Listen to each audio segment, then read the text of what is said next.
नमस्कार दोस्तों, कैसे हैं आप सब। उम्मीद है आप सब अच्छे होंगे और आपकी पढ़ाई लिखाई भी अच्छी चल रही होगी।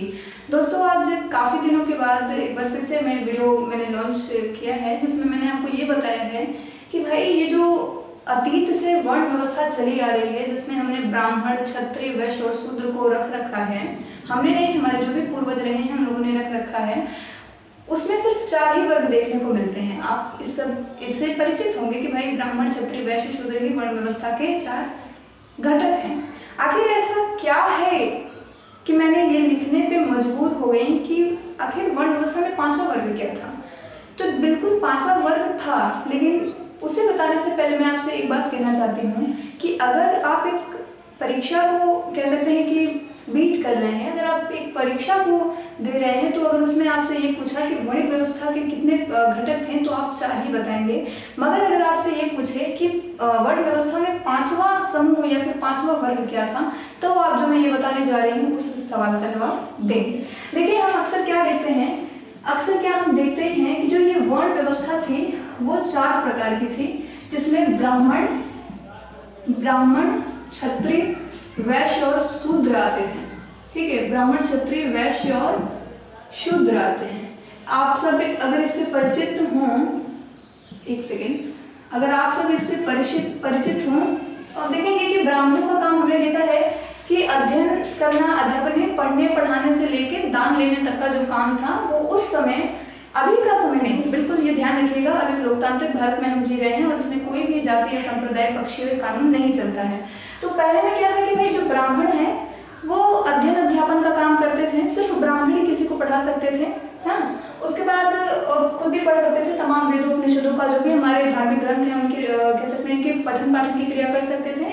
उसके साथ में इनका जो अगला काम था वो दान लेने का जो काम है वो ब्राह्मण कर सकते थे। क्षत्रियों का हमने क्या काम देखा कि जो भाई क्षत्रिय लोग हैं वो जो भी उस समय का समाज था उसकी रक्षा करेंगे, और रक्षा करने के लिए उन्हें युद्ध करना पड़ेगा आगामी शक्तियों से, यानी जो भी शक्तियाँ आएंगी। तो क्षत्रियों का काम है युद्ध करना और अपने समाज की रक्षा करना। अगली बात है वैश्य की। वैश्य का क्या काम है? वैश्य का काम था कि भाई वो जो भी मतलब कि ब्राह्मण, क्षत्रिय, वैश्य, शूद्र सब जो समाज बना था उस समाज में व्यापार करने की जो प्रक्रिया थी वो वैश्य के हाथों में थी, यानी कि वैश्य का जो मुख्य काम था वो था व्यापार करना, व्यवसाय करना।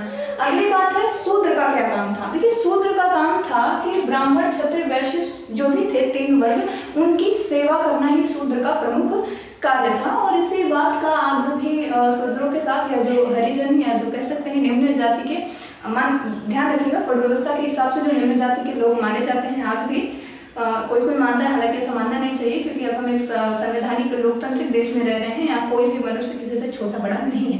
ठीक है, तो जो लोग ऐसा है मतलब, तो उनसे आज भी कहीं ना कहीं आप देखें तो देखिए सच्चाई जो है वो कहीं ना कहीं आपको आज भी देखने को मिलेगी। आज भी कहीं ना कहीं जो निम्न वर्ग के लोग माने जाते हैं उनके साथ कुछ ना कुछ अछूत तरीके होते हैं, ऐसा बल्कि करना नहीं चाहिए।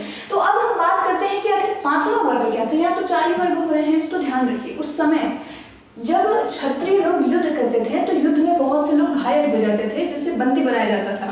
ऐसा नहीं कि हमारे ही समाज में, हमारे भारत में ऐसा होता था, नहीं। पुराने समय में जो भी लोग थे वो एक, आप सुने होंगे, दास प्रथा, तो उन्हें बंदी बना के दास बना लिया जाता था। तो इन लोगों का एक अलग सा समूह होता था। ठीक है, और ऐसे में ही जो एक निम्न, और हाँ, तो जो लोग युद्ध में पराजित होकर के दास बनते थे, ठीक है, और जो ऐसे भी लोग होते थे जो इन जातियों को ना ही मानते हों, या फिर ऐसा कह सकते हैं कि थोड़ी बहुत गलती के नाते उन्हें जो उच्च वर्ग थे, ठीक है, उनके द्वारा इस जाति में किसी भी व्यक्ति को जाति से बहिष्कृत कर दिया जाता था अगर वो जाति की अवहेलना कर रहा है। तो ऐसे व्यक्ति जो जाति से क्या कहे हों, अलग हुए हैं, जाति से जो हैं अलग हुए हों, उन्हें भी एक 5वें वर्ग की कह सकते हैं अभिन्न अंग माना जा सकता है। यानी कि 5वें वर्ग में कौन लोग आते थे?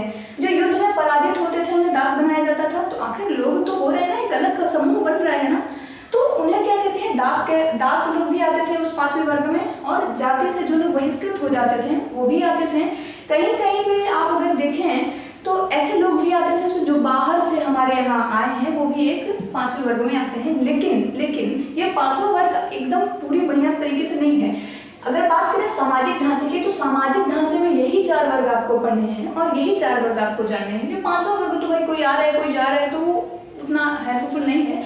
लेकिन अगर आपसे बाई द वे किसी ने कहने कि पांचवा वर्ग क्या था, आप वहाँ पे कह सकते हैं कि आपकी 12 ना बज जाए 6 बजे, आप बताएंगे कि भाई उस समय दास और जाति जो ऐसे थे जो जाति से बहिष्कृत हुए हों, ये जो दास बनाए गए हों, उनकी जो श्रेणी है वो 5वें वर्ग के रूप में जानी जाती थी। तो कैसी लगी आपको ये वीडियो? आई होप आपको अच्छी लगी होगी। वीडियो अच्छी लगी है तो वीडियो को लाइक करें, चैनल पर नए हैं तो चैनल को अभी सब्सक्राइब करें।